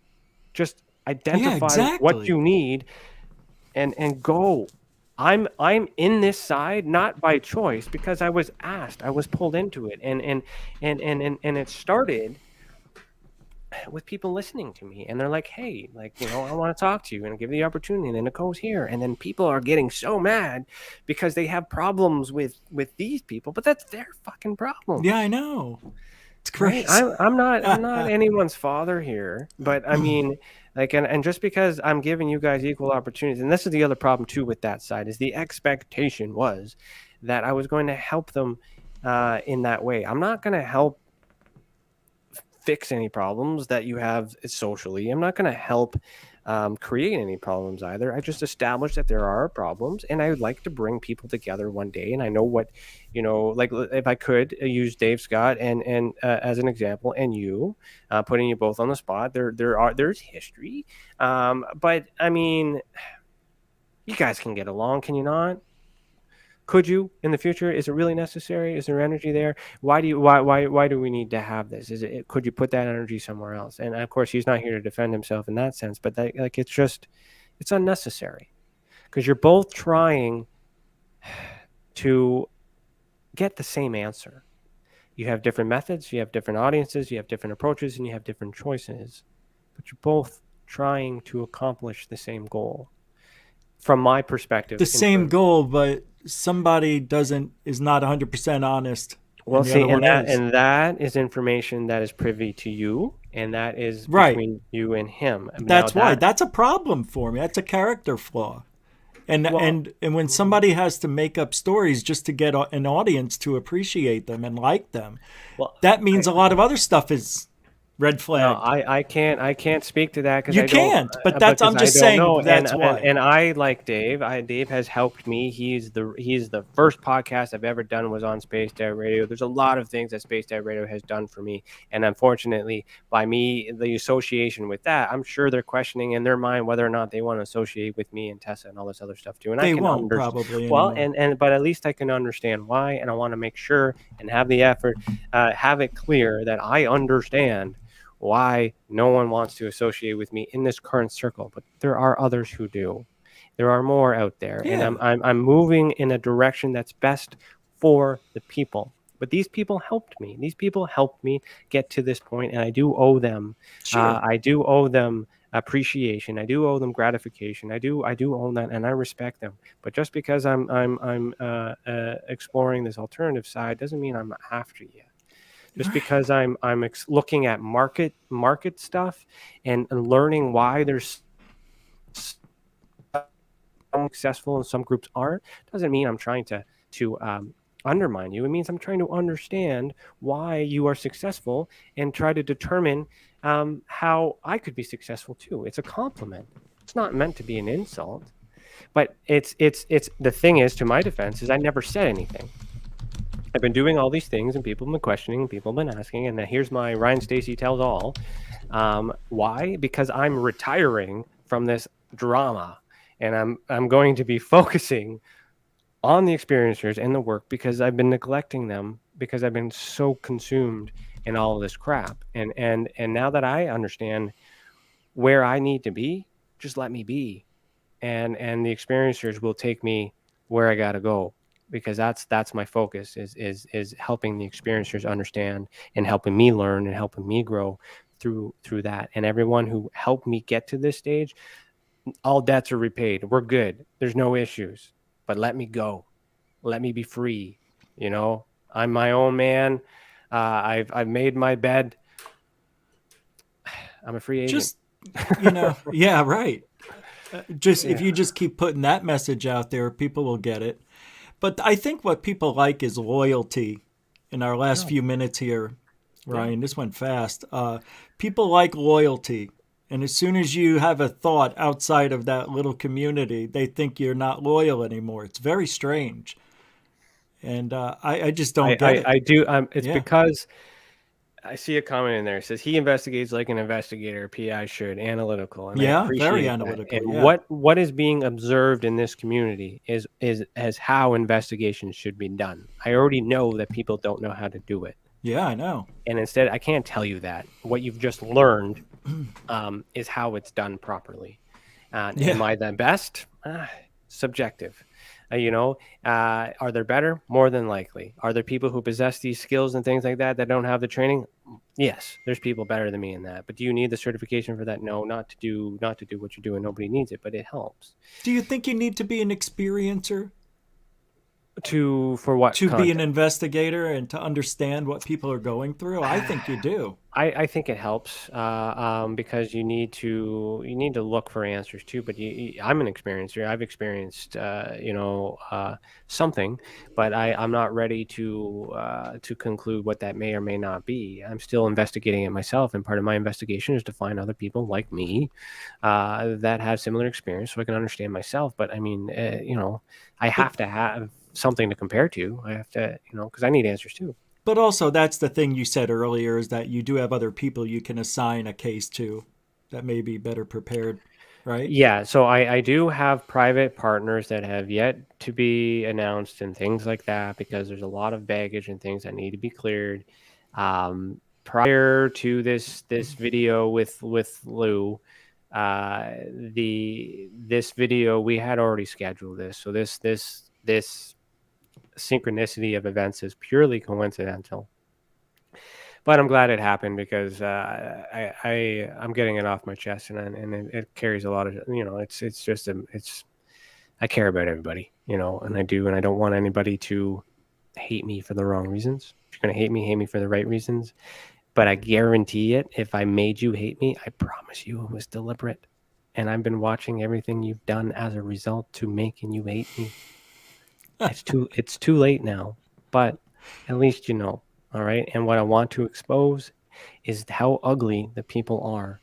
And my message is stop fighting and start helping. And if you're not going to help me, help your people. And if TESA is the best thing for them, then make a referral. If MUFON's the best thing, then make a referral. You make your judgment, but let them, at least give them the choice. Don't pick one or the other. Be aware of all the options. Let's work together. And once I have my system in place where I can show you the TESA standard in which I'm expressing from my point of view, then I will go around and talk to everybody else and try to see if this is something that would help them and make their jobs easier, because there are other reporting agencies that are trying, that are making efforts, that have not, that would love the opportunity to do one circuit. But the problem is they're not investigators. They don't understand evidence. They understand research. They understand science, but they don't understand investigation. So they're waiting on me to put this system in place so they can be included, and then I can show that there are other people. And I'm not looking to include all of the currents. I've done that for the last 5 years, trying to understand everybody that is available and find out if they're useful.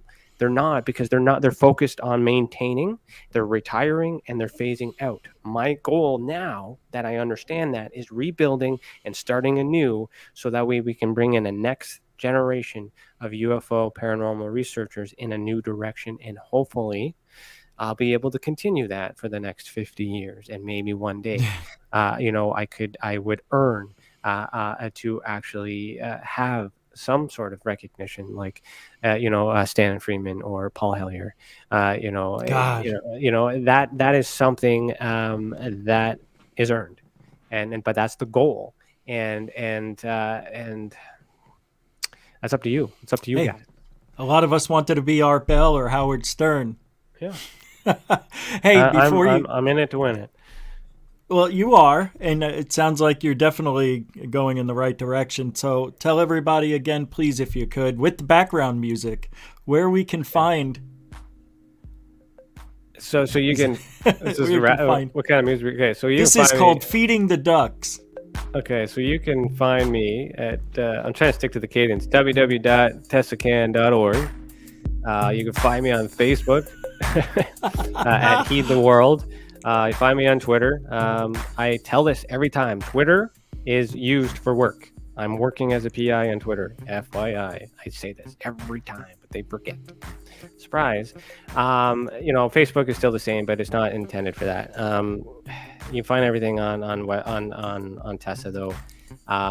And also remember to contact Manny because he is responsible for this shitstorm. And put it all on Manny. Poor Manny, he's got enough. However, it takes balls, right or wrong, and he deserves to be at least recognized for the work that he's done. And if he's the one that's getting that needs to be, if you guys have questions, he's the one who should be answering them. I can't answer them for him. All I'm doing is simply wanted to do is let everybody know that you guys are no different than him and you guys need to get along. And I hope that moving forward, and I look forward for the evidence, new evidence that comes forward, that hopefully we'll get an answer for something that leads to disclosure. Because I want when's your show on? Thursdays, 8 p.m. Thank you, man. Thank you. Yeah. So the show is Beyond the Tinfoil Hat. I do a podcast right there. Oh yeah, the whole time. Beyond the Tinfoil Hat, Thursdays at 8 p.m. Eastern time. I don't know who my guest is this week because I've been busy, but right. 8 p.m. Eastern time. And Manny will be on the following week, and then we'll have a conversation with him. Wow. And I want to be real with him and have a conversation and be like, how has this life been for him? And yeah. I can't wait to hear that too, because it'll be a while. Yeah. Yeah. So, I mean, why not?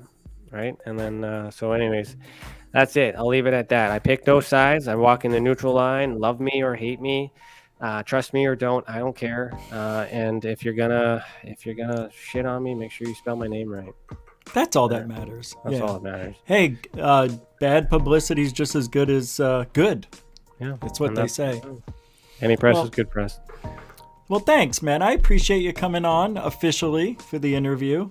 We're listening to Into Space. Thanks for having me. Yeah, it was. It went by really fast. I was gonna say let's go a little further, but I told you. I got to 11. I have a. It's up to you. Well, what does your people want? What does your people want? Let the people vote. Unless you guys want another 20 minutes or so. All we need is a yes. We just need one yes. Something's wrong with my chat. Well, that's weird. Oh, thank you for the $5 super chat, by the way. Who was that? I can't remember. I see Lisa Sorensen. Oh, that's somebody says yes. Okay, we got Shell Shock. We got three yeses. All right, we got 3 yeses. All right, we're good. We'll go. Let me turn off the music. Thank you, Shell Shock, for the $5. Everybody else, thank you for supporting the show while we're live, because that's how we survive 6 nights a week. We are strictly... What do they call this? Super chat donation supported. Thank you, Lisa Sorensen. Yeah, we're going to go an extra 20 minutes or so. So look, 20 people just dropped out. Yeah. Oh, that's sad. Come back. All right. Thank you, Lisa, for the $5 super chat. So let me turn this music off here. It's kind of annoying. It's okay. I'm out of water. I am opening just for context. You want to go grab something and I'll do the same? This is a pop, not a beer. Just to okay. Just for context, because everybody thinks, Actually, no, they're gonna make fun of me because I drink, pop. Oh, You look at the cup I've got. Yeah, and that's just fuck. You want to do psychology a little bit there, or the criminology behind that? Like, I mean, like Behind, there's a go for function. There's a function behind those types of people, and it's pain, it's fear, it's anger, and that comes from a history of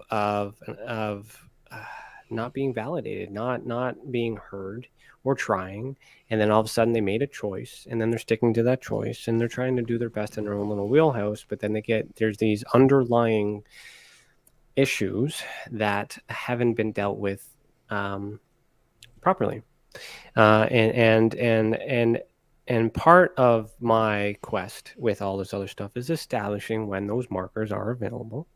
Even when we get reports, if there are indicators that suggest possible,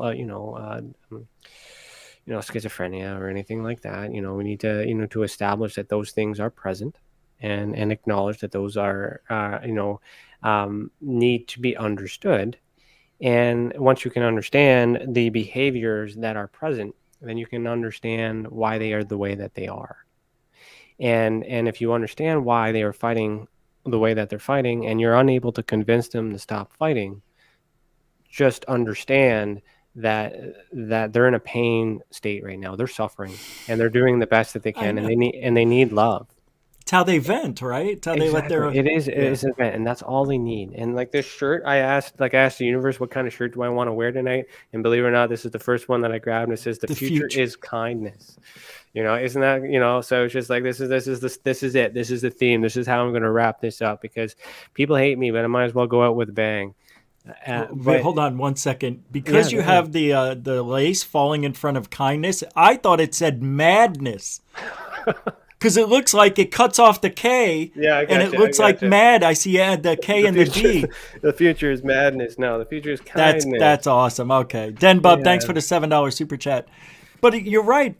People say that about me, that I'm an angry person because of the way I am. I am not angry. I can tell you that. You can get angry. You can get motivated. What drives that anger, and whether or not that anger was intentionally brought out. See, there's motive that needs to be established too. So I made people angry, intentional, during my little bit of career here of trying to understand what the hell is going on. And the reason for that is when you kick a beehive. So here's an analogy too. I've done that a lot. You see a bunch of bees floating around. You don't know where they're coming from. So you got to hit the door or hit the area in which you see them. Watch the bees go out, so you understand how many bees there are.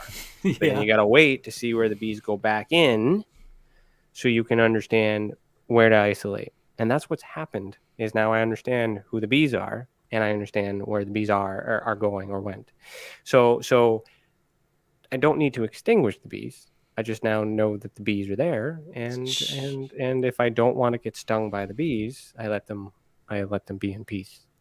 Sure. And and then I go on and carry on my own way. So in order to determine intent, so here's the thing with Lou, and I'll use Lou as an example, and just only because he's the prime suspect, because of a lack of information, and he doesn't have to provide info. It's his right. And it's ethical whether he should or not. That's subjective, but he does have a right. But because of the lack thereof, he is directly responsible for these disciples that are attacking in the name of. And I'm curious to know if he is aware of that, or he condones that, or accepts that, or he just not even touching it, and that's not his fault either. He's aware. Well, can you confirm He's acknowledged that? it. Well, yeah. Well, then that's something, right? And now we're looking at a cult, and that's a whole different social issue there. No, I don't think it's a cult. Just followers of an idea that this man says a lot of things that they want to believe so badly. They're just believing it blindly. That is like a cult. And it could also be true, and that's where it's dangerous. Right, I know. It could be true. So, I could be wrong on everything. A lot of people want it to be true. So that's why we look at him directly, only him, not what people are saying and interpreting about him, in terms of if you want to focus on a real assessment of him, but to establish the intent and the motive. That requires um, dabbling in areas that could project where a suggestive motive may be present. So when you kick a bee's nest and you're trying to establish if the motive is money, then you hit the bee's nest in which money may be affected to determine whether or not the bees are concentrated on money. Then once you understand the motive, you have to interpret the intent. You have to look at and understand whether or not they're trying to make an honest living, because there's expenses, book deals and things like that, marketing, all this other stuff, advertisement. This is all work. It's all part of that to at least justify that there's at least some sort of compensation, whether it's high or low, to get something in return for that. And if some people do it for free, some people need to do it for a living because they really want to do it more often. You do it more often, and that's because of the support that you get from your viewers that allows you to do it more. Sure. But if that is something that you like and that is something that's passionate by it, and then that gets taken away from you, that might establish the motive as money being your drive in the moment, but that doesn't mean that money is what you are all about. It just means you need money in this moment to maintain. And what is it that you need to maintain? And that is this business, this group, this influence that you've created. And then you want to understand, what is the intent of this business? So the intent of the business is to help people, or is it to create misinformation? Is it to attack? Is it to bully? What is the intent of the business? And and once you understand the intent of the business, then you will understand why people are the way that they are, and then you can decide what information you want to hang out with. So if we look at Lou as a business, what is it that he's pushing? He's currently not making any profit off of it, but there is opportunities for him to make profit in the future. Now, The book. is he entitled to that? There is Of course. why not, right? Right. So there's always going to be an acceptance of where that's fair and where that's not fair. The challenge with the book is the promise in the book, and whether or not he is going to provide information that's useful, and this is the difficult part. He's gonna release information that is allegedly helpful, and even if his book is $1, and 7 billion people buy that book for $1 because the influence is high, he gets the money, and then everybody is disappointed, perhaps, or 50-50, who knows, but he still has the money. So then there's the intent. But is money the intent for the book? We don't know that yet, but you have to purchase it. Why would he want to write a book? Why would he want to put that effort in if money wasn't involved? So money is always a motive. Then he'd put it out for free on the internet if it wasn't the motivation. Right. But even if it is the motive, it's acceptable. You need to understand what is the intent, though, right? So he's going around, and if he's selling a book and he needs to make some money, then he needs to have people in his camp so that way people buy the book. That's the same for anybody. But when you buy the book and you're disappointed, that's something you're going to have to deal with when you buy any other books. And that's the business, the industry. This is a business. These are people who do this for a living to make money intentionally. And the problem is when the money is put first, which is why it's the Experiencers Support Association. The experiencers are put first. Money will come. We get that through ad revenue. We get that through sponsorship. We get that from corporate stuff, not from the experiencer. We are trying to keep all this stuff for the experiencer for free, but we still need money in order to cover the expenses, to make it justified, in order to make to also validate that there's a need for it. So I want everyone to stop focusing, if they can, or at least have that as their crux, as money being the root of all evil and all this other stuff, because it's needed. Just try to pull yourself away and try to identify intent. It's hard. And it is hard because most of the people in this field Once they start getting a taste of that money, they're like, how can I do better? Well, because they become dependent on it. So let's look at Stephen Greer. True, Stephen Greer is making a lot of money doing that, but he doesn't have to depend on it. Well, we don't know that. No, I do. Okay, so I don't. So I can't confirm that. So in this instance, it appears that he brings in an average of three, according to the YouTube analytics, an average of $3,000 a month. And if that is a good way of living, and that is his only supplement of income. Well, I can tell you right now, he hasn't made any money on his channel at all. Okay. It just now got monetized. He's been monetized, but he never used it properly. So he never made any money. He just now started making money on his channel. Okay, well, I was trying to use an example with information I had in the past, so that's changed, so I can't use and that he as an will example, make that much money. And he will make So the point that I'm saying is, to forget the name, the point that I'm trying to convey here is that once they're doing your goal, or actually, if I use you for, well, I don't want to use you for an example. That's not fair. Let's use. Wait, hold on. Lou Elizondo is on Fessler's show. Yeah. See, well, there you go. I didn't mean to interrupt you. No, it's okay. See, there you go. And then now he can explain, and then there's stuff there, and then we got that. So I'll have to watch that. Yeah, and I mean, we'll go, and it has a statement, and then that's it, and then it ends there. It should end there. It should, and go from there. So the money. Where did I go? I lost my train of thought. I was just trying to. Oh yeah, so once the business is established, and then you enjoy doing what you're doing, and all of a sudden that's your primary source of income, and you love doing it, and then all of a sudden, many years have passed. You don't have any other job to go.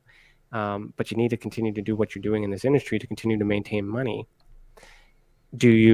How do you continue to do that without altering the narrative or changing the thought or making stuff up? So people do eventually make some stuff up and add, but when? You got to look at the timeline, because they didn't start that way. They developed that way over time because they become too used to this life. And now everybody in the industry now is at an age where they're retiring. So they need to surrender and do all these other things. And money is important. Following the money is good, but you still got to understand the human. These are human beings that are dedicating their life towards this industry for some sort of moment, and they got to get something for it. Getting attacked for it, it's not worth the money that some people get to being attacked, which is why people distance themselves. So I spent a lot of time defending both sides, but now I'm trying to defend the people in which both sides are defending on. He's a human being too. He's on the show right now. He's with a pro audience with Lou. He's gonna say his statement however he wants to say it, and this is the best evidence. Why? Because it's coming from him, and he will decide how to respond to that. That's bullshit, though. He should have went on the guy who made the documentaries channel. Well, that's such horseshit. Well, it's what did you expect? He's not. I expected him to do the right thing, but now I know who he really is. He's a pussy and a liar, and he's hiding behind the people who support him. This is it. This really tells me everything I needed to know. I get how you're associating that, but remember, we're not listening to him right now. And I don't care. know what he's saying. I don't care. He should have went to Manny's when Manny invited him on. Hey, I made a documentary for you about you. I understand. That makes me angry, bro. That makes me very angry. I understand. Analyze that. I do. I do understand, and I validate your emotions. But the reason why he made that choice, I suspect, is because he's in good company. And why not, if you had a choice, do that in good company? Unless oh God, Manny's not bad company. I'm not saying. I know what you mean. The whole side. According to him, he will have to. If he had a choice, he made a choice, and that's where he is. The point is we got there's a response. That was the goal. So it may not have landed where you wanted it to be, but there's a response. So now we have to listen to the response. And I got a meeting I got to hop into, but I mean, I'll get the notes. So people just let me know if I need to watch it. But I mean, if I'm not mentioned, please don't bother me about it. I don't care. I'm not But going to watch it because I don't but support that channel. well, So I'm done with this. I'm glad that there's a statement coming out. That will be it, and your sides can take it and do what you need to do. I just don't want you guys fighting over it. Be objective. This is your challenge. Be objective, and convey your point with the evidence, and let him, and let it go out. I am no longer interested in learning this information, and I will continue to watch both sides, and yeah. I will continue to see how this story unfolds. But I have experiencers to take care of that I've been neglecting because I've been trying to Oh, understand why people are the way that they are. Now that I understand it, they need me more than ever. So I need to do that now, and that's where I'm going to be. very well. Well, again, thanks for coming on. You got to go, right? You said you have to Mhm. go. Oh, I Well, no, thought I you just said was you just had kind to of wrapping up go. my thought.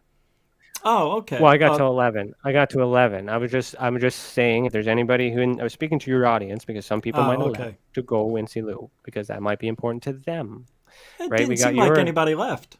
well, I don't know, but you understand what I'm trying to do. I'm trying to I show do. you that there's all of the other feelings and people that are part of this, and everything is important, and everyone has an opinion, and this is how unity happens. We all talk about unity, but not many understand how to achieve it. Look, And I with mean, the association, I'm creating not just a platform for investigation, but also creating environments and events where people could come together.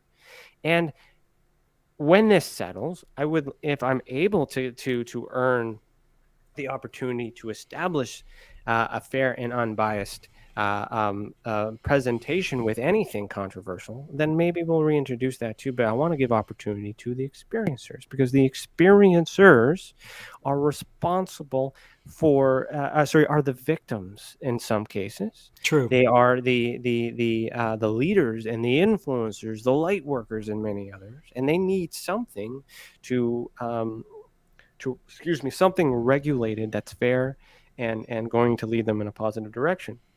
I'm not saying that we're the best out there, but I'm just saying in my knowledge, in my tour, in my understanding, in my assessment, I haven't found anything, and I'm trying to do what I think is missing, and it's up to the experiencers to determine whether or not we are guiding the ship in the way that we do that. So, again, talking about money and things like that too, we do have a membership on our YouTube channel, and this Mm, never really has been expressed. But anyone who becomes a YouTube member, those are the people that help us keep those things free for the public. That's an assist. But as a bonus for being a member, we have started doing member meetings where we want to get your feedback. We want to get your input to make sure that TESA is being driven in the directions that's needed. Why? Because you are the experiencers. And in order for me to drive this ship, this is the idea, this is the concept, but it will mold the way that it needs to be with your input. And together we will work together to understand what we need to do to help everyone else who can't afford it, perhaps. Because not everybody can afford to donate, but for those who can, you do. But yep. remember those who can't. So don't hide behind a paywall either, because Yeah, you're exactly. right. Money is needed, but just understand that when you're a member of our YouTube channel, so YouTube is the Experience Support Association, you get a vote, and that's not doesn't mean the experiencers don't get a vote either who don't pay. It's just that we are looking for people that are willing to not just pay to contribute, but willing that are geared enough, that have ideas, that are ambitious and willing to push for a better future. That could include Lou, it may not. Good. But right now we have to push for a future for us because we don't know where this is going. We don't know what's happening, and we don't know who he's typing to right now. But it's very important to him because he's taking care of it right now. But so and I get it. Like this is, and I will confess that I saw opportunity to take the opportunity. I saw opportunity with the way things have been unfolding, to express myself in this true way, to a confession, if you will. And I want to thank you, Rich, for allowing me the opportunity to be on your platform, to do my tell-all and explain everything in such a way, and so I can pull back and take care of the stuff that I need to do. And if you guys hate me because I'm with this guy, listen to what he says, listen to what he's doing. He's not fighting with me. No one's fighting with each other. I mean, but if there's history, you guys got to work that shit out, man. Don't bring it in the playing field, because the experiencers are affected by that. Yeah, I am trying to do more of that stuff behind the scenes instead of talking about it here. Yeah, I know stuff. That's my fault. I brought it up, but there's laundry that needed to be aired, and I did that strategically and tactful because I understand the people. It's part of my plan. This has all been orchestrated as a plan, and sure, man, to expose the ugliness. And I'm really happy that Lou is providing a statement. And even if he rips me apart, you know what I'm going to be happy about? He acknowledged me. I exist in his world. And then I'll check my car. I'll check my car tomorrow for any bombs. But let's be realistic. That's the secret of it all.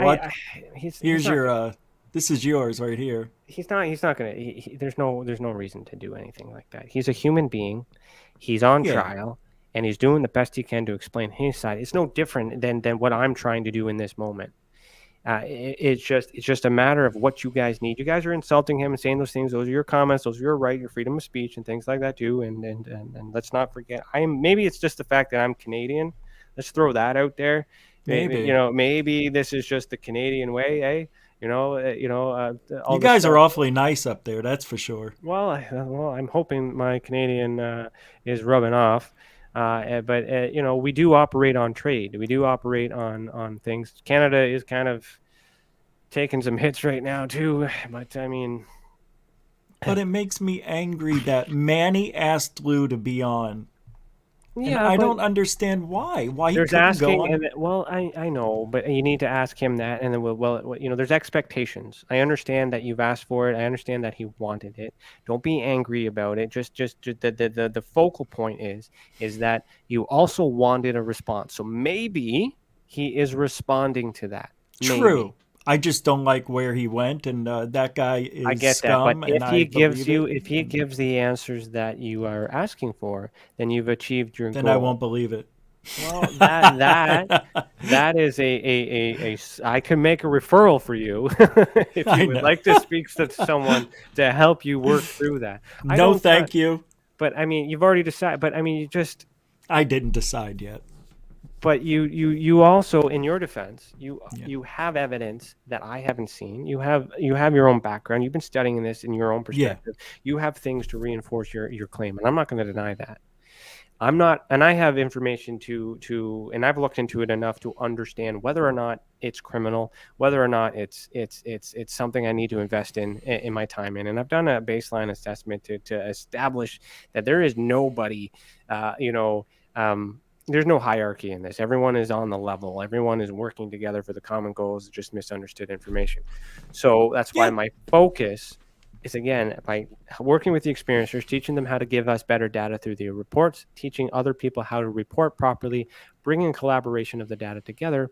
Because also, if the government is successful in creating an opportunity for the public to report to the United States, let's just bring that out there. If they're successful in that, then there's a regulated opportunity for us to contribute if the experiencers want to participate in that, because it's their vote, it's their information. So also looking far ahead into the way that ufology is moving, there's got to be a future for this. And if they're not going to give us the answers, then we're going to try and get the answers for us too. And there's a way too, because it's not just UFOs. It's abductions. It's shadow figures. It's sleep paralysis. There's succubi. There's raping. And there's criminal offenses. So my approach in all of this experience is I'm not trying to understand what happened. I'm trying to figure out who did it.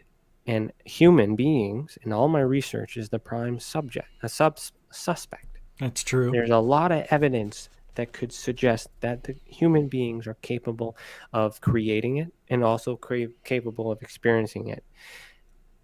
So my focus is to find out who is responsible, and what I've established here at the end of all this other stuff is these people contribute to the mess, and it's not good for anyone.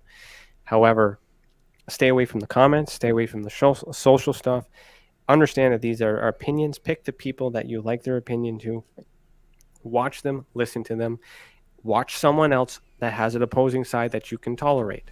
I'll give you an example. I can tolerate Dave Scott when he talks to Lou. I can tolerate you Sure. when you talk about Lou. Now I can also, so I can get a fair, good reading of the information and the facts that are presented from both sides, so I Right. can understand on how to bring that forward on the neutral line, what's best for the experiencers, because they also ask me for my opinion, and that's hard. And I don't want to cross that line, and that's why I need to establish that why am I flippy floppy? I've been flippy floppy deliberately for the last few years so I can understand who is connected and what's really going on. Yeah. But I'm not an enemy. Now that I understand it, I don't need to attack anyone. I just now know where my focus is, and that's on the people. And that's what Lou drives towards. He does send that message he does send a lot of positivity, he does send a lot of love, but some of you guys don't accept it. I get that. I understand that. But the message is positive. If you don't accept that, that is something else you got to work through My and figure out, and God. all these other things. I don't usually get violent, but I think I want to strangle somebody. Because what you're saying sounds all lovey-dovey and all that stuff. But when it's coming from somebody who I think has deceived us, in my opinion, because I don't see any proof, like you said earlier, either way, there's no proof either way. There needs to be some way that he leans, and I know you got to go. I But would just let him know I need a couple minutes, but I just let him know. But that's what's frustrating. That's why I get so angry. Plus, I'm Italian. That's the way I think. I can't help it. You know what I mean, Ryan? It's like, why can't Lou be that obvious on what he's doing? It's not. Well, it's He makes it wishy-washy. There's I understand that. I understand where you're coming from. There's your side, there's his side. Let me ask you one. There's his Right. side. I want to ask you What's this. the truth? What has Lou done for it? Don't say he's gotten the conversation all over mainstream media. No. Don't tell me What to has say. he Don't done? ask the question. What's the question? Well, I don't like that answer because that's a bullshit answer. I want to know, what has Lou done positively other than bring the discussion up to mainstream media? What has he done positively? What has he given us? For me, in my perspective of everything, he's just given me a headache recently. I didn't expect that. That's a good answer. All right. But I understand the intent. I understand what he's trying to do, and there's not enough evidence to determine what side he is. If he's counterintelligence, then tread lightly. But what if he's not? Yes, he's doing conversations. There's a lot of good. Is he useful? I don't know. I mean, he's not useful to me because I'm not in that circle. It's not what I want to be a part of. I understand. Okay. To me, that doesn't mean I think he doesn't deserve to have recognition. I'm just saying that based on my goal and my why and why I'm doing it, he's just not important to my drive. I understand. He's not useful to me, but he still needs to be respected. He still needs to a certain degree, as a human being. And there are some things that I'm sure they're discussing over this thing about some personal stuff that is ethical, that is not illegal in this sense. It's ethical. So they're balancing ethics, and he will convey how much that has affected him. And then that's the statement. And then we'll go from there. And I'm sure Manny will be in the chat too. If he's smart, I'm sure he's smart enough, and I'm sure he's already there. And he's going to, he's going to defend himself if he can. It's I'm not a judge. I'm not a jury. I'm not a lawyer. I'm a private investigator who was tasked to complete a job. My mission is complete. My analysis is done. This is my line. This is where I am. Use me. Just don't hate me. Don't love me. Just don't hate me. Okay, just understand me. Yeah, that's great. I'm available to help anyone who needs it, and if you don't need my help, don't bother me. Okay, because I don't get time for bullshit anymore. I don't, And Good for you. and if you cause havoc for me, then you run the risk of me exposing your personality, and that's not good. And that's not good for everybody. I don't want to do that. I want to spread love. I want to spread light. I want to get answers, and I want to help experiencers. That is my drive. That is what TESA is. That is who I represent. And if that is misunderstood and misguided in any way, just pop into the podcast, say hello, and ask and challenge me. That's it. I'm not. I'm out of it. I'm done.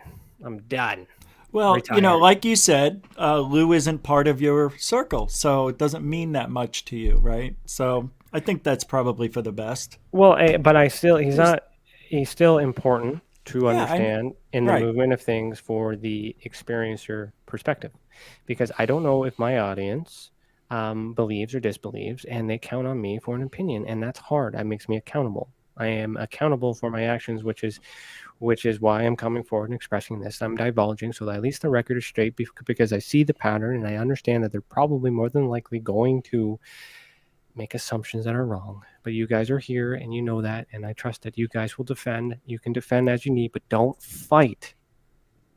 Defend, stand, do whatever you want to do. Just don't fight. And I don't accept fight. everybody's opinion. Yeah. I'm not talking to you. I'm talking to your people. Okay. You're talking to your generally. people. I know All what right, you all right. do. Like, the people are the ones who are listening. The people are the ones that are deciding, and the people are the ones that will comment. But when you comment and you decide to do the things that you do, remember to accept the opinions and all sides of everybody, and take in consideration the personality, take in consideration the mental health, take in consideration that of your intent of your message, and try to convey your point as positive as you can. If they don't react, don't get mad. Just keep trying. And if they don't try, then move on and put that energy elsewhere. And keep watching TESA, because as soon as I get this all done and set up and announced and all this other things where I'm ready to train people, just knock on the door and I'll teach you how to do what I'm doing, because I'm going to need help. I am going to need help, and I am going to teach people my way, and I hope that it's successful that way. So if there's going to be room, I promise. Okay. All right. All the links will be in the description as soon as we're done. I want to thank you again, and because it's been 30 minutes, tell people where and when again. One more time. Yeah. Please. So TESAcan.org, TESACAN.org. I'm on Facebook. I'm on Twitter. The YouTube channel. TESA also has a Facebook page and a Twitter page. Yeah, and here it is right here. Right. But yeah, you'll basically find everything. If you go to the YouTube channel, hit subscribe. I do a live a podcast on Thursdays, but I also do 2 segments on Mondays and Thursdays at lunchtime, which is called Uncharted Case Files, where I'm actually taking Canadian government documents and I'm dissecting them, and I'm showing you the types of evidence and how to use that and do things too. I'm showing you my skills. And I'm walking you through some investigations. So that's every Monday, 12 p.m. Eastern time, Monday and Thursday. I'm not doing it this week. So noon Eastern. Believe it or not, on top of all of this stuff, I'm also on a mission. I'm doing surveillance this week.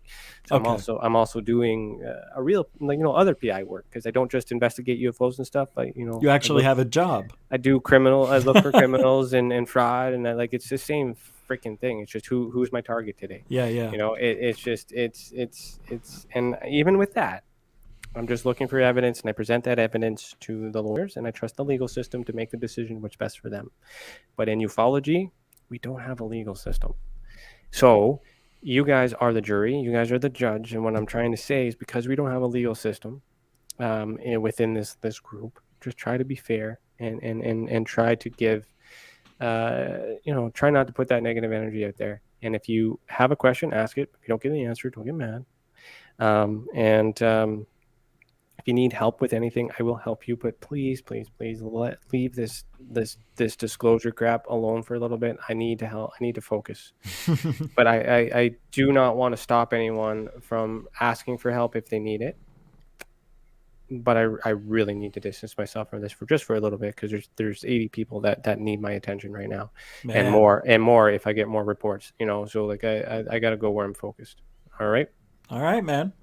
Thanks again. You're an interesting guy, real interesting, good, hardworking. Well, we're in it. We're together.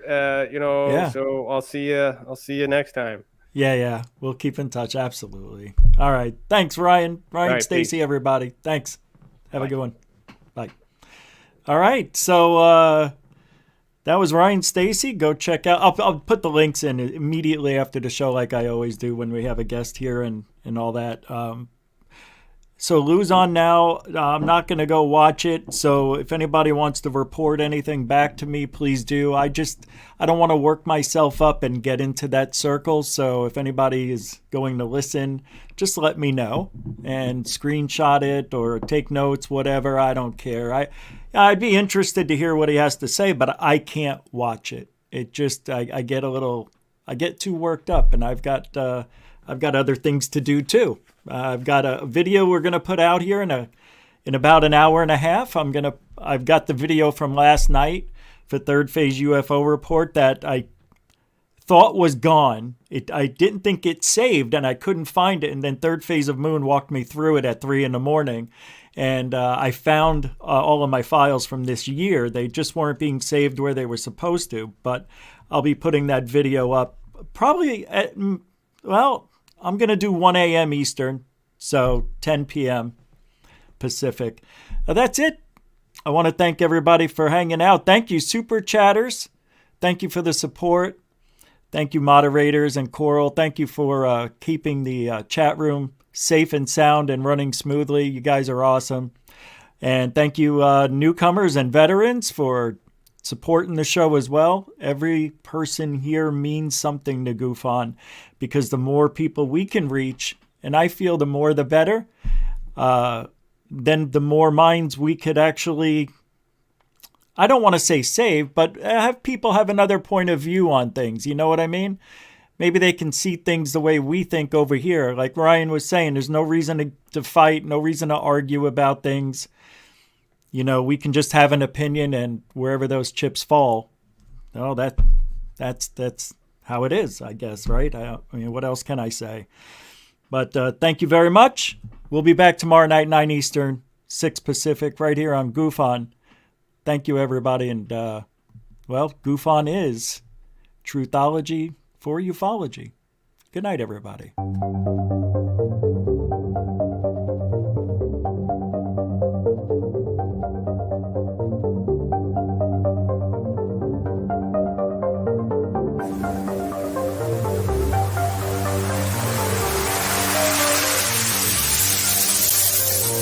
There's a good thing. It's rotating.